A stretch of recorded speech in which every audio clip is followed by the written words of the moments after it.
The United Nations was built and financed largely by John D. Rockefeller. The United Nations Security Council chamber is where men decide the fate of the world that is over 7 billion people. The painting that is behind the council chamber is called the Mural painting, and it gives us great insight to those men to these men and what their goals are. The mural painting is full of Freemasonry. All of it is Freemasonry symbols, and I'm going to go over it section by section and describe what we're looking at. This is a painting that is describing a war between two tribes. One of the tribe is centered around the phoenix bird, and the phoenix bird is a masonry symbol, and you can find that in the Albert Mackey's Encyclopedia of Freemasonry, and read where it came from, who founded it. Also, we have a dragon below the phoenix bird, which has been run through a sword and is dying. So the phoenix bird is a god itself, and the dragon, I believe, it may not be a god, but it is of the other tribe that is being killed and slaughtered by the tribe that is represented by the phoenix bird.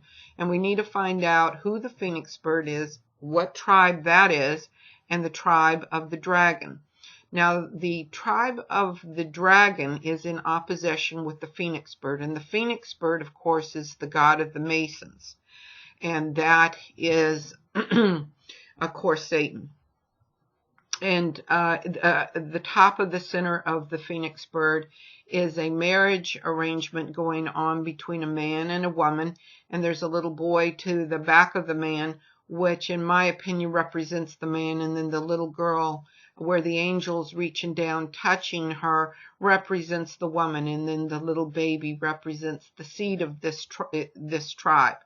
The dragon represents Christianity and those that lead Christianity in truth, in spirit, those who lead it, those who are part of God's remnant, and fight for it. That's who that dragon represents, that the Freemason are running it through and killing it. And the people that belong to the remnant of God are being herded into a void like cattle, and they look like they're dying. There's no color. You can't see their face. They're being herded into a void. But what also is happening is the phoenix bird is engaging in a marital arrangement. And in this marital arrangement is a death of the Christians, because the phoenix bird is out of death comes life. Out of chaos comes order. And so out of death comes life for this tribe, the tribe of the phoenix. And so you can see that the tribe, the remnant of the Christians, and the Christians are being slaughtered and herded off. And as this is happening, life is happening for this abyss to the right and this abyss to the right. And whatever these are coming out of the abyss, whether it's people or fallen angels or whatever it is, they're coming out of an abyss and rising up into the regular world, which is like a paradise. Here, these men with the light shining, they're colorful. These are rising out of the abyss, coming up. To me, these represent fallen angels integrating themselves into regular society, which for these people, it's becoming a paradise. And these people up here have hats, which they're councilmen. Some of these coming up out of the abyss are going into another section off to the left of the marriage. And then there's dancing of the little children. There's ribbons. There's like a little paradise going on. And then to the right, the same thing's happening. The fallen angels, or whoever they are, who worship the fallen angels are coming up and coming into paradise, where they're singing and dancing. Ribbons, little children are dancing. It's a very happy environment. And then above all that, it looks like similar pictures out of the ancient Near East and the Egyptian cuneiforms. It looks much like it, that what their paradise looks like also. Here's a soldier that is also helping, standing on the dragon's tail. It's a soldier. He's tipping his hat to his comrades, and then over here is a pale horse. In the Bible, a pale horse represents death by starvation and disease. And up above there is technology and industry going on, science, which represents the phoenix bird's world. The marriage, of course, goes back to ancient Near East. It's called the sacred marriage. There was a sacred marriage between Anini and Dumuzi and their offspring. And then the Egyptians also, and I say this leans more, of course, the sacred marriage has gone all through. It's like a trinity. It's gone through the beginning of civilizations to today. And of course, the two famous ones were Anini and Dumuzi. Then it moved through the Egyptians, which then it was Isis and Osiris and Horus. But this is, I believe, pretty much Egyptian symbolism, which they pretty much followed the ancient Near East. But here there is if you look at it closely, is a coffin.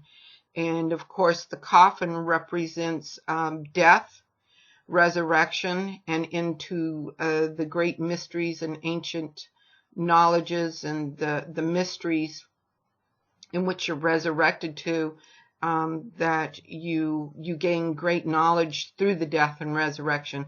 But in the Egyptians, they did that through what is called raising the Tet, or the Jed.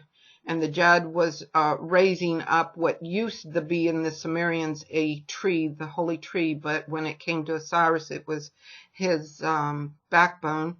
And when he was rising, it was considered his birthday.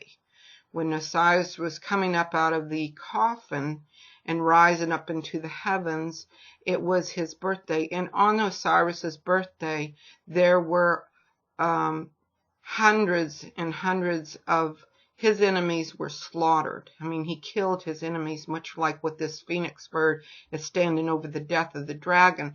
So a coffin represents almost a birthday, a raising into a new life and into a new knowledge and with great wisdom. But with that, Osiris, as did through from time of civilization, when there was birthdays or raised into, like Dumuzi being raised, there was always a lot of sacrifice, especially with Osiris.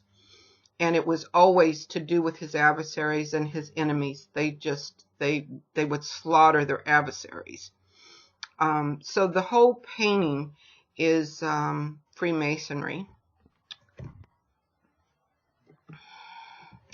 And I will spend most of this document discussing the Freemason symbols and its history a little bit, and where they come from. Try to do a little bit. There's just too much information on this subject to cover it in one day, or even it's just too much information. I've been researching this information for about a year, trying to go for one of my third books, write a third book that I have, and that I've been researching it over a year and a half now. And it covers so much information. You can spend a long time researching this, but I'm only going to vaguely cover some of the details today. I hope that you find it interesting. If you do like my videos, you can support me through my PayPal account that I'll leave in the box below. I'm going to start off with the United Nations Meditation Room. The meditation room is a windowless room. It is 18 foot by 18. It is the custodians are Lucas Trust Company, and of course it used to be called Lucas Trust Company. Used to be called was owned by Alice Bailey Book Publishing Company, that was called Lucifer Publishing Company. That this was formerly located at 666 United Nations Plaza. And this metallic, or this metal block, is 6 tons. It's in the middle of the room.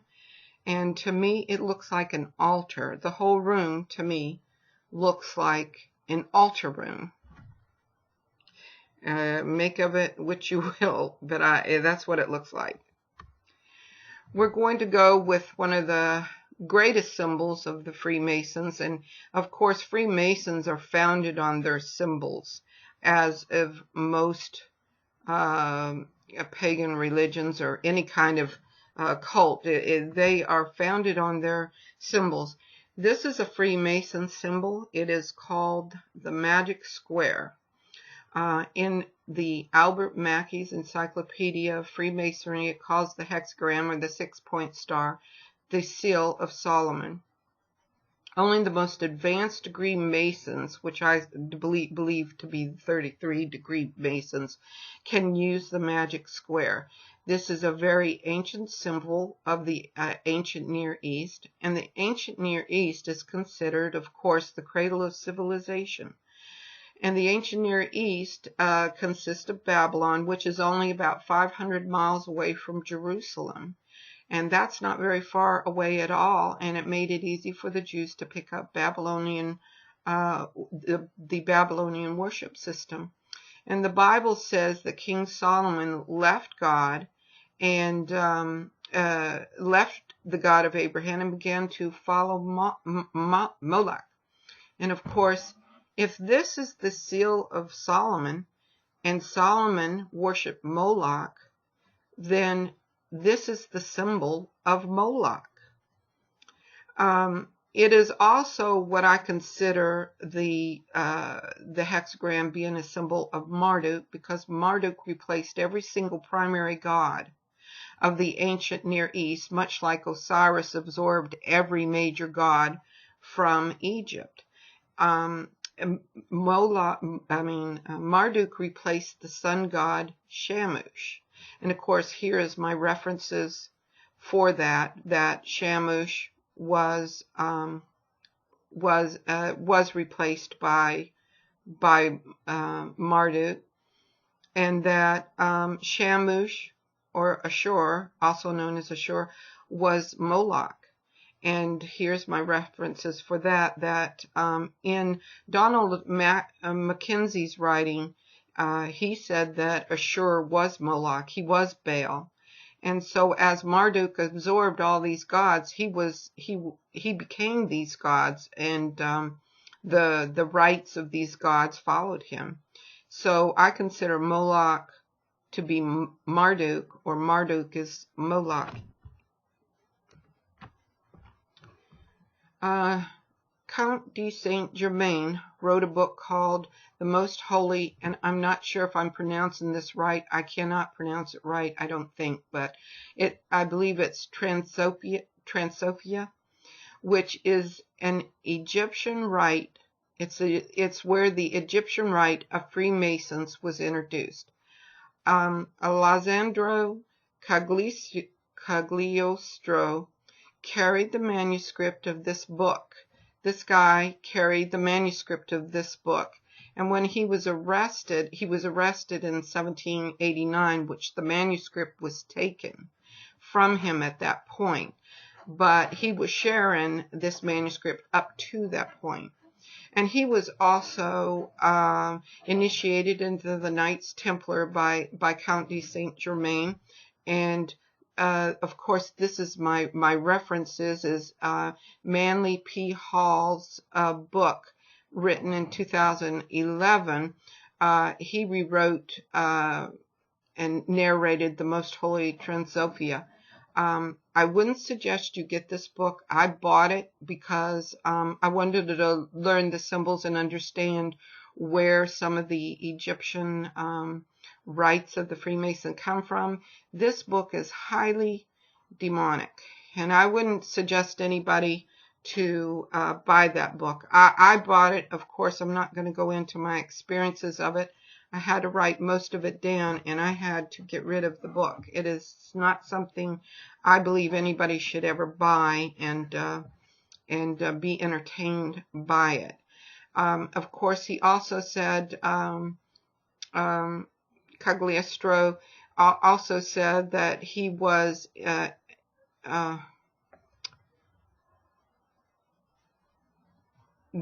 admitted into the Lodge Experience, Lodge number 289 in London in 1776, where he introduced that book to the Freemasons. And after introducing the Egyptian form of Freemasonry, of the Egyptian rites to the Freemasons, it became well known within the Freemasons and practiced, and became known in 1781. And Hall and many others considered one or either of these men. Cagliostro was considered by Robert Hall to be the spirit of the moving Rosicrucianism, and they felt that he was the movement of it.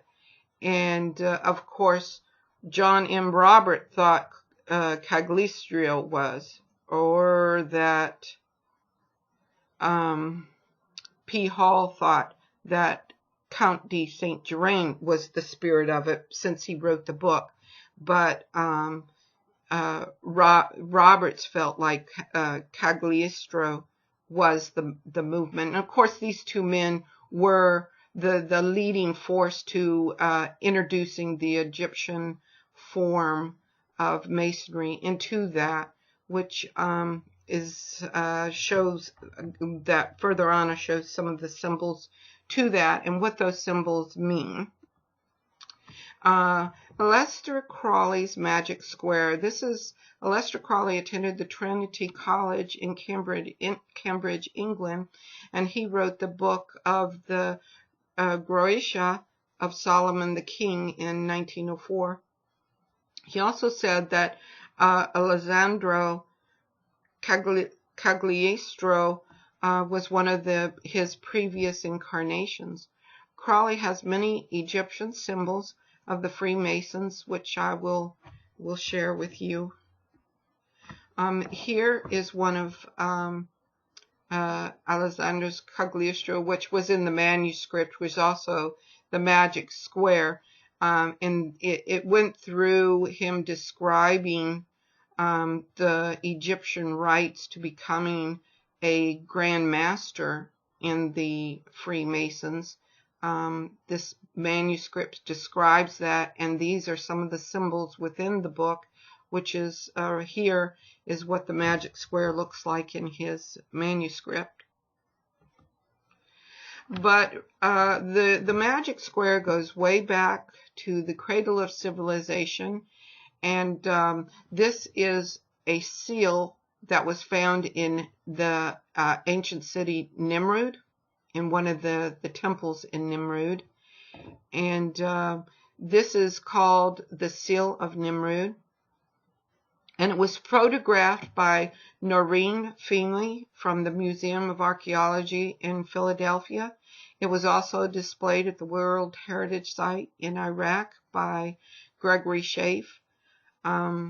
It was called The Treasures of Nimrud, and it included 613 other pieces of gold and antiquities from the Temple of Nimrud.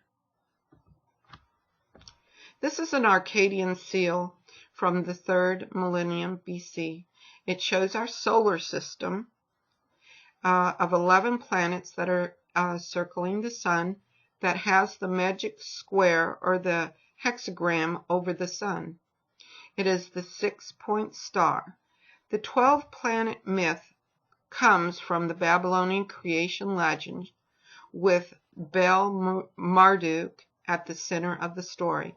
It was told through the 7 tablets of creation. These tablets come from Nimrud, the ancient city Nimrud. And here's my references for that. This also gives great detail about the Babylonian legend of creation. Here is a very mysterious Mesopotamian black limestone boundary stone, a Kurudu. It is from the 2nd dynasty of Sin, and it dates back to the 11th millennium and 11th millennium BC. It has Marduk's symbol and the 6-point star with the sun rays coming out of it. So in the 6-point star is still the hexagram. It's still Marduk or Moloch's symbol. And of course, Marduk is saying here he is the sun. And this is the sun rays coming out from his symbol. This right here are steels and bas reliefs that are found all over the Middle East, and they are almost all identical alike. Baal's symbol found in the Ugarit, the temple of Ugarit. You could see that he has the horned headdress, the skirt, and the thunderbolt. Here is Hadad Baal, and he has the 3-prong thunderbolt and the horned hat that is exactly like Baal's. And these two are exactly like Bel-Marduk, look exactly like it with the horned hat, the 3-prong thunderbolt, the skirt, and they look almost identical alike because they all have the same rights, they all have the same characters, and they're all called Lord. Each one of them are called the Lord. Now we're going to discuss the symbol of the Tree of Life, and this is very important because the Tree of Life goes all the way through to Osiris, and it has great symbols. It's very, very, very symbolic. And the Tree of Life has many, many names. The Hulupu tree, the sacred tree. The Tree of Life has always been the date palm tree. Many of these pictures have the fruit hanging down from it. I believe these are kind of the fruit leaves that come down to it. This is very symbolic. It is worshipped as the tree of great knowledge and of good and bad, and it often is depicted with 2 goats and sometimes 1 goat. It always represents, the goats always represent the goddess or a god, and this is a stele from the 3rd dynasty of Ur. This here is also a cylinder stele of the ancient Near East of Dumuzi and 2 Markhor rams that represent Dumuzi and Anini in the Tree of Life. And the tree has Anini's 8-leaf rosetta and her knots. These are Anini's knots, holy knots. This is the 8-leaf rosetta. These are the rams, Melkor rams, because you can tell them by the spiral horns and the fur that's on the chest of the Melkor.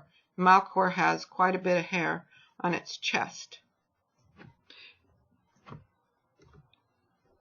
Here is another Melkor goat. You can see the spiral horns, the 8 rosetta leaf, and this goat right here, this ram, is Anini, is representing Anini, and she is flanking the holy sacred tree.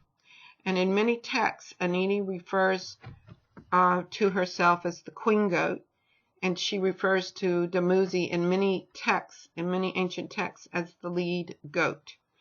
And the holy goats were always Melkor goats that represent fertility of life. This was found in the royal tombs of Ur. Here Anini with her date palm trees, and you can see the fruit hanging from it. You can see the Melkor ram goats, 2 of them, with the spirally, if you look close, they are spirally horns with the hairy chest. The rams, and this dates the 8th century.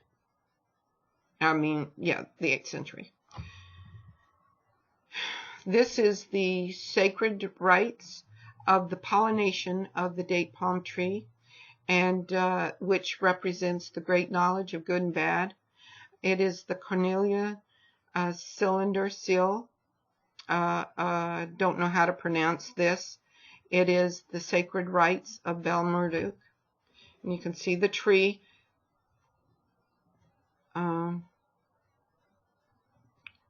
With Shamash, Marduk.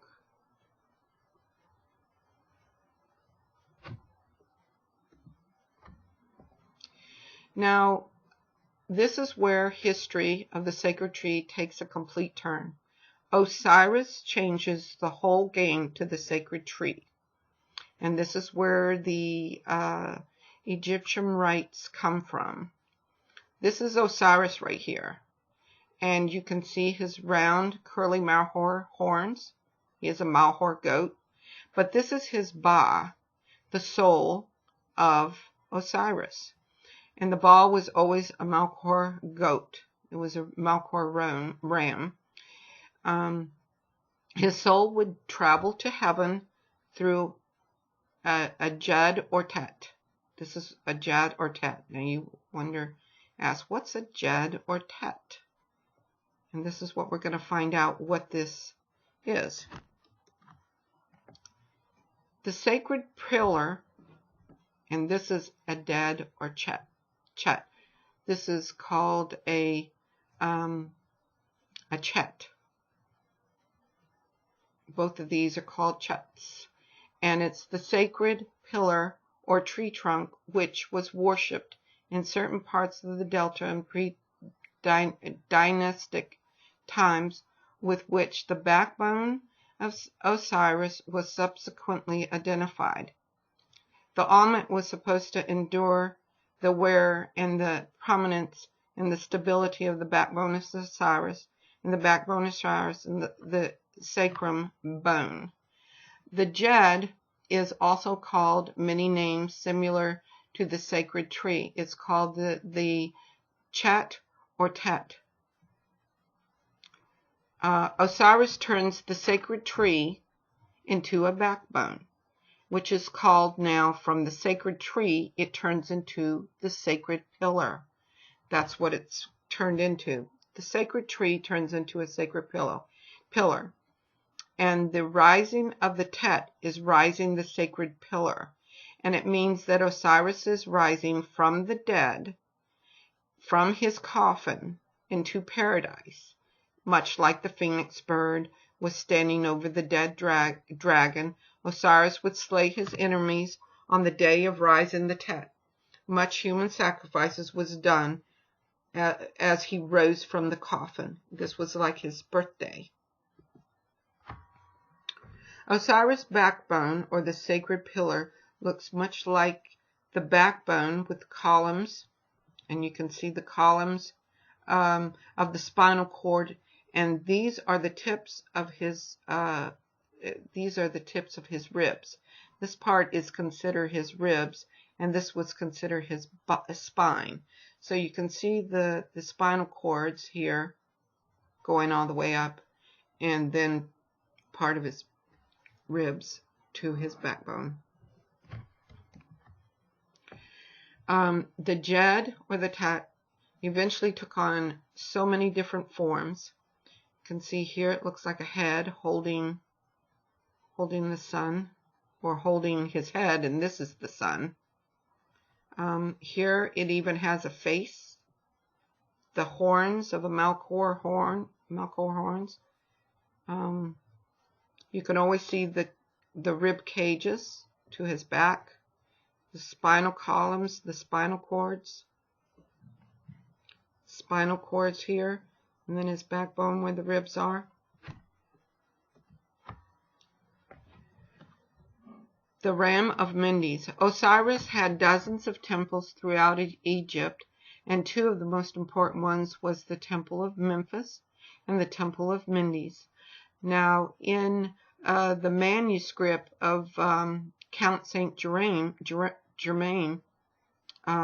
he taught the Temple of Memphis. He taught the rites of the Temple of Memphis, which is exactly the same as the rites of Temple of Mendes. And the rites of raising the Djed or the Tet in Memphis and raising the Djed in Mendes were virtually the same except for the sacred animals. In raising the Tet, the sacred bull was used in Memphis and the sacred ram was used in Mendes. Since Osiris's Ba was the sacred Melkor ram, then I will focus on the Temple of Mendes, or the rites of Mendes. This is a ceremony of the Tet, so Osiris could leave his coffin and rise to heaven in his Ba, and you could see them rising. They're helpers. They're rising the Tet and making a stand. You can see his rib cage, rib bones. Here Osiris is in his coffin awaiting for his Ba to be raised by the Djed into heaven. This is considered his coffin. These are his coffins. Here's the Djed or the Tet with the head and the plumed headdress with the Melkor horns and his rib cage. This is Count de Saint Germain's Ba, being raised from the dead of the Djed, from the coffin, being revealed into the ancient secrets, and being raised into the paradise from his death. And this is in his manuscript. Here's another Djed. You can see the backbones and the spinal cords of Osiris, spinal cords here of the Djed that was in the manuscript of Saint Germain's manuscript, and this is the Djed that he has to represent him. This is Osiris in his coffin. He is what we call ithyphallic, and he's having relations with Isis. This is Isis, and he's having relations with her, and this is where Horus is conceived posthumous. There are many shapes to the Djed depending on who created them. The Djed on the right is a classic Djed showing the spinal cord discs, and then the rib cage. This is also this is just another form depending on who created it. This here are two of the Djeds of Alice Crawley, and he is showing that these are the Tets of rising, the Egyptian rites of Mendi, rising the Tets, that where he enters into paradise, where the ancient mysteries are revealed to him. And this one was in his book called 777, and the other Kabbalistic Writings of Aleister Crowley. We're going to discuss some of the characters in the United Nations and who they are connected to the Freemasons. And from the left is Winston Churchill. He's a 33-degree Mason. Franklin D. Roosevelt. He belongs to the Grand Orient Lodge. Joseph Stalin.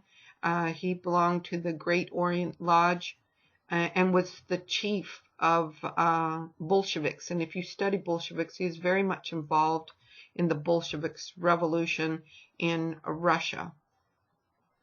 And among these who worked closely with these men was Alger Hess, who was appointed by Franklin D. Roosevelt as the United Nations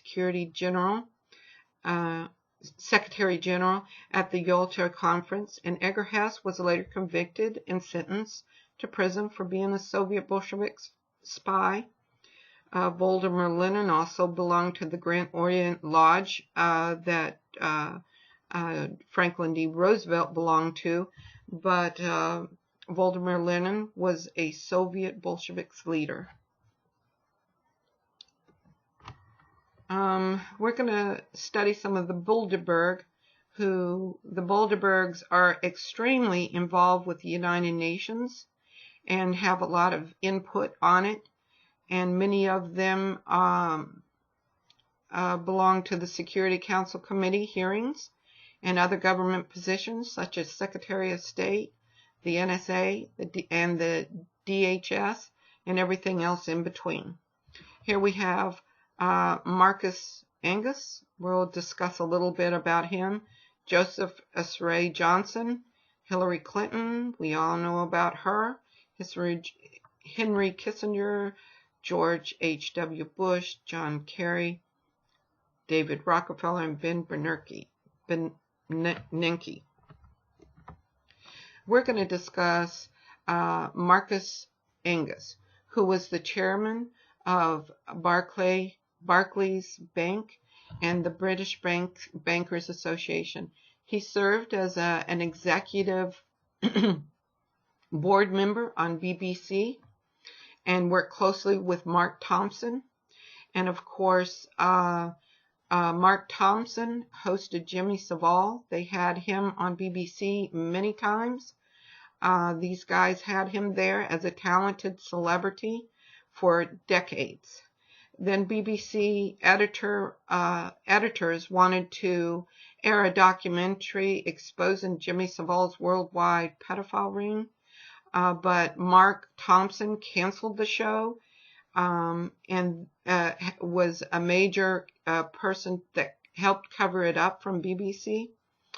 Then he moved to New York and became the CEO of New York Times, where he continues the cover-up.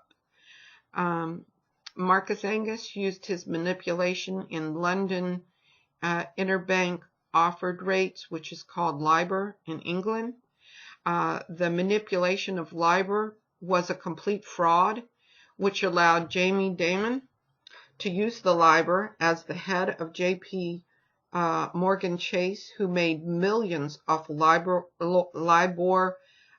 fraud, and then he received $16 billion bailout from Rahm Emanuel, the White House Chief of Staff of Obama. Seems like they're all connected somehow.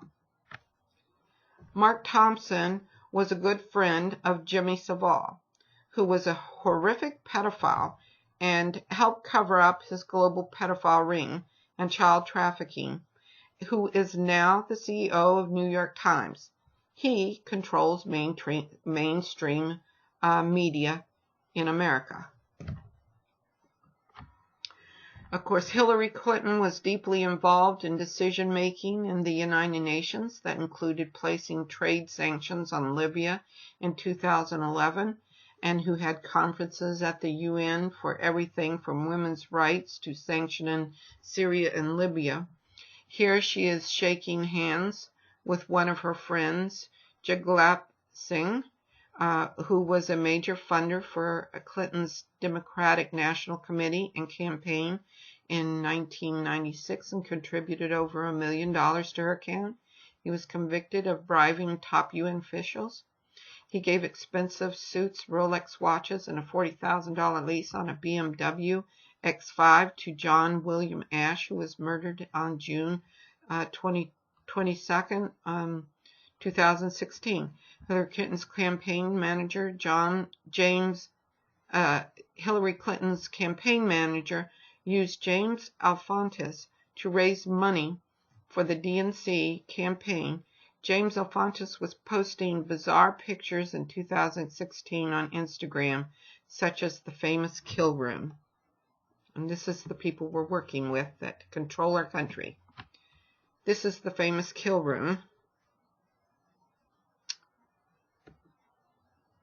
Interventionism has not stopped the violence, and it is increasing every day in the world. A wise man's manifestations of his works is evidence of his intentions, and I do believe that the people mentioned today have not any intentions of bringing peace to the world, not by their symbols. These are not Christian symbols.